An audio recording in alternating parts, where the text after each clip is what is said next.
ፍቅረኛ በሴክስ እንድትራበህ የሚያደርጉ 7 ነገሮችን እነግርሃለሁ። ይህን ፕሮግራም ያዘጋጀሁት በበርካታ በወንዶች ጥያቄ ነው። ምክንያቱም ያነሱልኝ ምሳሌ ምንድነው? ገርልፍሬንዴ ቀጠሮ ስቀጥራት እንገናኛለን ስላት ወይም ደግሞ እናመሻለን ስላት ይደብራታል፣ ወይ ደግሞ አብረን ቆይተን አሪፍ ጊዜ ያሳልፈን በቃ አብረን እንደር ምናምን ስላት ብዙ ምክንያት ታበዛለች። አብረንም ካደርን በኋላ ደግሞ ደስተኛ አይደለችም እና ከኔ ነው ወይ ችግሩ? ብዙ ወንዶች ይሄንን ጥያቄ ጠይቀውኛል እና ይሄም የሚሆንበት ትልቅ ምክንያት አለ። ምክንያት የምታበዛ ማትደሰት ከሆነ ሙሉ በሙሉ ደስተኛ አይደለችም ማለት ነው። በግንኙነታችሁ ወይም የጎደለ ነገር ይኖራል። ይሄንንም ደግሞ ለማድረግ ሴቶች ላይ የተደረጉ ብዙ ጥናቶችን አንብቤያለሁ።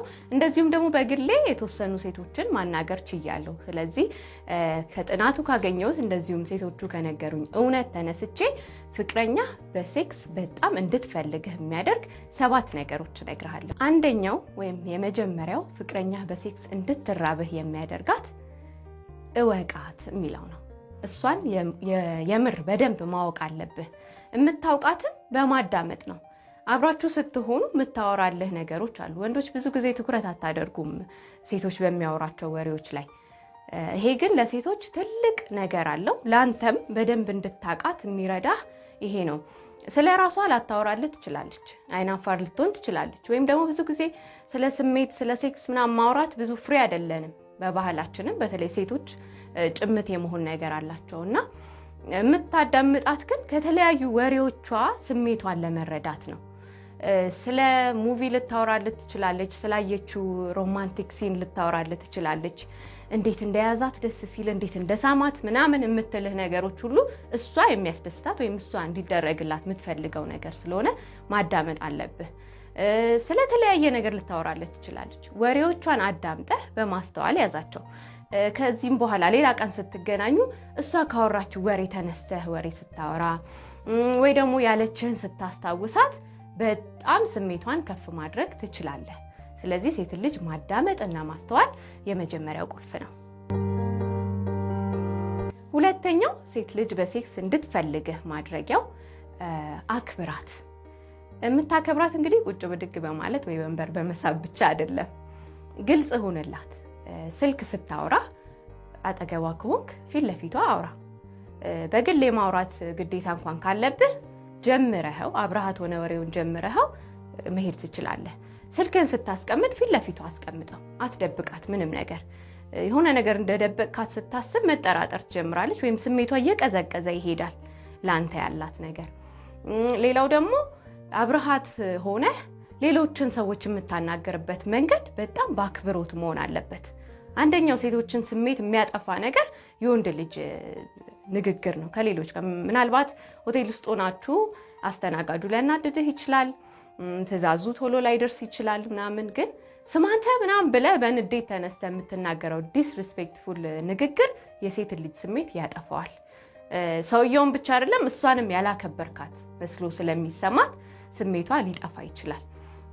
ሌላው ደግሞ ለጓደኞችህ አስተዋውቃት። በቃ በጣም የምታፈቅራት ሴት እሷ እንደሆነች ፍቅር አጋርህ መሆኗን ሁሉም ሰው ሲያቅ አንተ ለሌሎች ሰዎች ስታስተዋውቃት ስትሰማ በጣም ስሜቷ ለአንተ ከፍ እያለ ይሄዳል። ይሄኛው ሁለተኛው ነው። ሶስተኛው ፍቅረኛ በሴክስ እንድትፈልግህ የሚያደርጋት ለሷ ኃላፊነት መስጠት ነው። ኃላፊነት የምትሰጣት በግንኙነታችሁ ላይ ባሉ ነገሮች ነው። ለምሳሌ ቀጠሮ ያያዝከው አንተ ትሆናለህ። ዛሬ ተገናኝታችሁ አሪፍ ጊዜ ያሳልፋችሁ ምናምን ተለያይታችኋል። ለሚቀጥለው ቀጠሮ ግን እሷ እንድትይዝ ንገራት።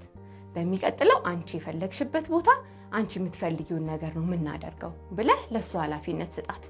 ምክንያቱም አንዳንዴ ፍቅር እንደ እንትን መሆን የለበትም። ይሄ እንደ ጥንድ ዳንስ፣ ብዙ ጥንድ ዳንሶች ወንዶች ናቸው ሊድ የሚያደርጉት። ካያችሁ ወንዱ ሲፈልግ ያሽከረክራታል፣ ወንዱ ሲፈልግ ዝቅ ያደርጋታል፣ ያነሳታል ምናምን። እንደሱ ሲሆን በጣም ይሰለቻል። ምክንያቱም ይሄ የመነዳት ስሜት ሊሰማት ይችላል። ብዙ ጊዜ ሴቶች ኮንትሮል ማድረግ ይፈልጋሉ። ራሳቸው ዲሲዥን ማድረግ፣ እዚህ ቦታ ነው የምንሄደው፣ እኔ የምፈልገው ነው የምናደርገው ምናምን። ይሄንን በጣም ይፈልጉታል። ስሜታቸውን ከፍ የሚያደርገው ነው።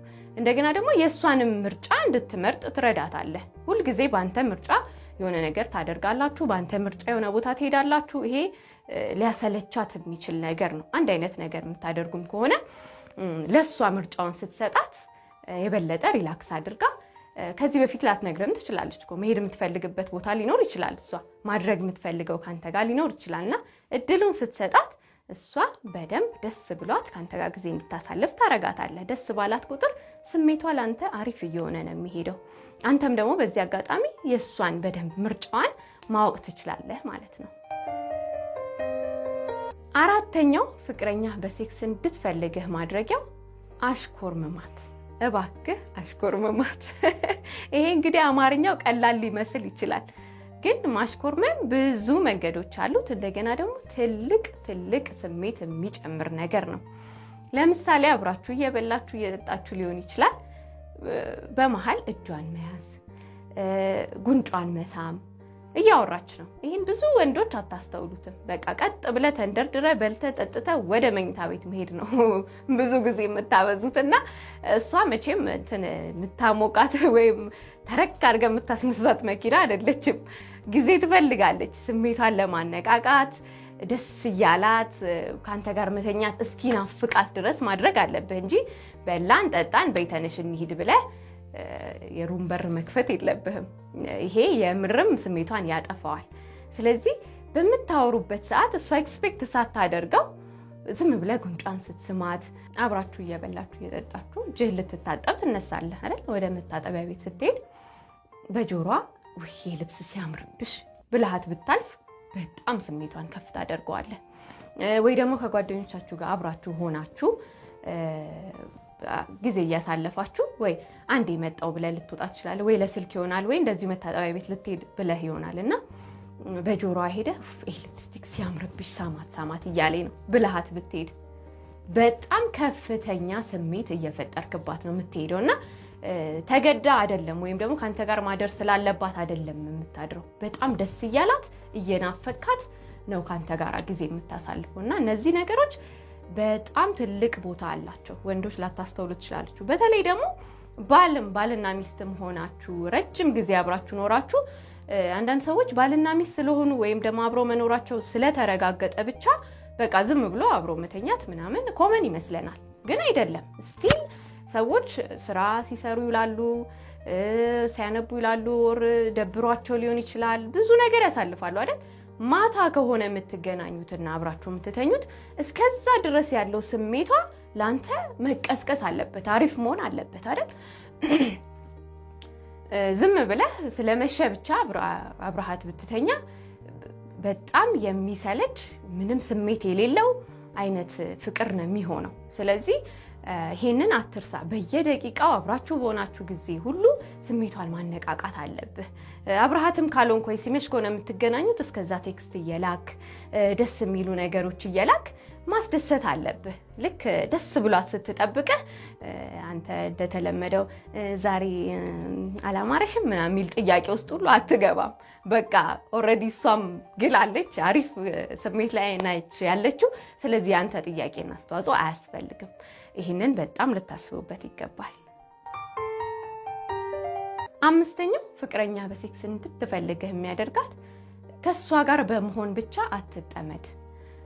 ብዙ ወንዶች አሁን እንደምትወዱን ለማሳወቅ በየጊዜው ትደውላላችሁ ቀኑ ሙሉ ምናምን፣ ወይ ደግሞ በየቀኑ እንገናኝ ነው። ይሄ የፍቅረኝነት ባህል መሆን የለበትም። በየቀኑ መገናኘት በጣም እያሰለቻት ይሄዳል፣ አንተንም ይሰለቻል። ይሄ አዲስ ነገር የምታወሩት አዲስ ነገር ስትገናኙ አዲስ ስሜት እንዲፈጠር የሚያደርገው ቆየት ብላችሁ ስትገናኙ ነው። አብራችሁ የምትኖሩ ሰዎች ካልሆናችሁ በስተቀር ማለት ነው። ለምሳሌ ማክሰኞ ዕለት ተገናኝታችሁ ከሆነ አብራችሁ በልታችሁ ጠጥታችሁ ወር አብራችሁ አድራችሁ ሊሆን ይችላል። ረዘም አድርገህ ለቅዳሜ ቀጠሮ ያዝ። ቅዳሜ እንገናኛለን፣ ቅዳሜ እንደዚህ እናደርጋለን ምናምን በላት። እሷም እስከ ቅዳሜ ድረስ አንተን ትናፍቀህ ቅዳሜ ነው የምንገናኘው እንደዚህ እናደርጋለን የሚል ሀሳብ ውስጥ ትከታታለህ። አለበለዚያ ግን በየጊዜው የምትገናኙ ከሆነ የምታደርጉትም ነገር ድግግሞሽ ይሆናል፣ ወሬው ድግግሞሽ ይሆናል። ይሄ ደግሞ ትልቁ ስሜትን የሚያቀዘቅዝ ነገር ነው። ስለዚህ እንድትናፍቅህ እድል ስጣት። ከሌሎች ሰዎችን ጋር ጊዜዋን ታሳልፍ። ለአንተ ደግሞ ቀጠሮ ሰጥተህ አስረዝመህ ናፍቀሃት ልታይህ ጓግታ ምናምን ሲሆን ነው ደስ የሚለው። ስለዚህ ቀጠሮ ማርዘም በራሱ መነፋፈቅን ስለሚፈጥር ይሄንን አትርሳ። ስድስተኛው ፍቅረኛ በሴክስ እንድትፈልግህ የሚያደርጋት አዳዲስ ነገሮችን ፕላን አድርግ። ስትገናኙ ሁልጊዜ ተመሳሳይ ቦታ የምትገናኙ ከሆነ ተመሳሳይ ነገር የምታደርጉ ከሆነ በጣም ይሰለቻታል። በቃ አይናፍቃትም። ሴቶች በባህሪያቸው አዳዲስ ነገር ይወዳሉ። ወንዶችም እንደዛው ናችሁ እኮ። ብዙ ጊዜ አሁን ቤታችን የተቀመጠበት ቦታው የቴሌቪዥኑ የሶፋው ምናምኑ ቦታ ረጅም ጊዜ ተመሳሳይ ሊሆን ይችላል። የሆነ ቀን ግን የሆነ ሰው ቦታውን ቀያይሮት ቢጠብቀን ሁል ጊዜ የምንሄድበት ቤት ሆኖ ግን ስንገባ ደስ የሚል ስሜት ይሰማናል። በቃ ቁጭ ብለን ቴሌቪዥን ማየት ሁሉ እንደ አዲስ ሊያምረን ይችላል። ስለዚህ ይሄ አዲስ ነገር ማድረግ በራሱ ስሜትን በጣም የሚጨምር ነገር ነው። ስለዚህ አንድ አይነት ነገር አታድርግ። እዛው የተለመደው ቦታ እንገናኘን አትበላት። ሌላ ነገር ፍጠር። ዛሬ ምን እናድርግ? እሷንም ማሳብ ጠይቅ። አንተ ማሳብ ከሌለ ደግሞ ሌሎች ጓደኞችህን ጠይቅ። እስኪ ለየት ያለ ቦታ የሚያዝናና ነገር ምናምን እያልክ ፈልግ። አሰልቺ አታድርገው። ምክንያቱም አሁን ተመሳሳይ ቦታ አግኝታት ባለፈው ሳምንት የቀጠርካት ቦታ ተገናኝታችሁ ባለፈው ያረጋችሁትን አርጋችሁ ባለፈው የበላችሁትን በልታችሁ እንዴት አሪፍ ስሜት ሊመጣላት ይችላል? ለአንተ ግድ ላይ ሰጥህ ይችላል። ግን ሴቶች በጣም አዲስ ነገር፣ አዲስ ሙድ፣ አዲስ ስሜት ይፈጥርላቸዋል። ስለዚህ ይሄን ነገር አስብበት። ባትችል እንኳን ሌሎችን ሰዎች አማክር ወይ እሷንም ጠይቃት። እስኪ ያልተለመደ ነገር እናድርግ፣ አርገን የማናውቀውን ነገር እናድርግ በላት። እስኪ ሁልጊዜ አንድ አይነት ነገር በማድረግ የተሰላቸ ስሜት ውስጥ አትክተታት። እንድትነቃቃልህ ከፈለግ አዳዲስ ነገሮችን ማድረግ መልመድ አለብህ። ሰባተኛው ፍቅረኛ በሴክስ እንድትፈልግህ የሚያደርጋት አንተ ግልጽ ሆነህ እሷን ግልጽ አድርጋት። ይሄ ማለት በሴክስ ጉዳይ በተለይ ዋና ነገር ነው። ግልጽ መሆን አለብን። ለምሳሌ እሷ ላትነግርህ ትችላለች። አብራህ ረጅም ጊዜ ስለቆየች ደግሞ በጣም ደስተኛ ናት ማለት አይደለም። ወይም ደግሞ ይሄ ነገር አልተመቸኝም ይሄን ድጋሚ እንዳናደርገው ስላላለችህ ባረከው ነገር ሁሉ እረክታ ላይሆን ይችላል። ስለዚህ እስኪ አውራ። አንተ መጀመሪያ ግልጽ ሁን። እኔ እንደዚህ አይነት ነገር ይመቸኛል፣ ይህንን ብንሞክረው ደስ ይለኛል፣ አንቺስ ምን አይነት ነገር ይመችሻል፣ የቱ ጋር ብስምሽ፣ የቱ ጋር ብነካሽ ምናምን በላት። የእሷን ስሜት ማወቅ የምትችለው እንደዚህ ስታደርግ ነው። አንተ ግልጽ ሆነ ስትነግራት እሷም ፍርሃቷ ይለቃትና ግልጽ ሆና ታወራልሃለች። ምክንያቱም ሴክስ ላይ ብዙ ጊዜ ብዙ ወንዶች በተለይ እኔ ጀግና ነኝ፣ ማንም አይችለኝም፣ ጎበዝ ነኝ ምናምን ብለው ያስባሉ። ግን 100 ሴቶች ጀግና ነህ ብለው ቢሸልሙ አሁን ያለችው ፍቅረኛ ግን ጀግና ካላለችህ ጀግንነት አይረጋገጥም። ስለዚህ እሷን ማስደሰት ነው አሁን ላይ ጀግና የሚያደርግህ። አብራ ያለችውን ፍቅረኛህን ማስደሰት መቻል ነው። እሱ ደግሞ የምታደርገው ፍላጎቶቿን በደንብ ማወቅ ስትችል ነው። ይሄ መተፋፈር ምናምን ይባል ነገር ፍቅር ላይ ባይኖር አሪፍ ነው። ምክንያቱም የትም አይዘልቅም ጓደኝነታችን ደስተኛ ካልሆንን። እንደውም አንድ ኮሜንት ላይ የሆነ ኮሜንት አንብቤ ያለሁኝ ይሄንን ሁሉ አሪፍ ነገር አድርጎላት እኮ ወንድ ልጅ በሴክስ ካላስደሰታት ጥላው ልትሄድ ትችላለች፣ ዋጋ የለውም ያለኝ ሰው አለ። ትክክል ነው።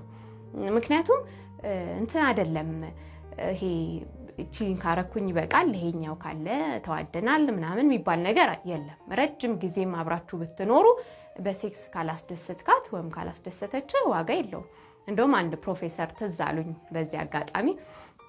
ከተማሪያቸው ጋር የዩኒቨርሲቲ ፕሮፌሰር ናቸውና ከተማሪያቸው ጋር አብረው እየተዝናኑ ተማሪያቸው ካገባ 2 ዓመቱ ነው።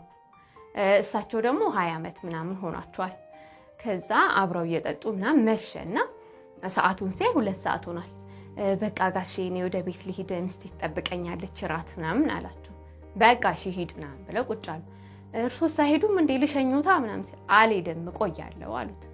ይመሻል እኮ በቤት አይጠብቁትም ሰው ምናምን ሲላቸው አቦታወኝ አንተ ሂድ አንተ ምን አለብህ ካገባው 2 ዓመት ነው እኔ 20 ዓመት ሙሉ አብሬያት ኖሬ እህቴ መስለኛለች አልሄድም ብለው እዛው ብቻቸውን አምሽተዋልና እንደዚህ መሆን የለበትም። የትኛውንም ረጅም ጊዜ አብረን ብንኖር መሰለቻቸት መምጣት የለበትም። ይሄ ስሜታችን በጣም ተነቃቅቶ መቆየት አለበት። እንደውም ሌላ ጊዜ በርዕስ ያነሳዋለሁኝ።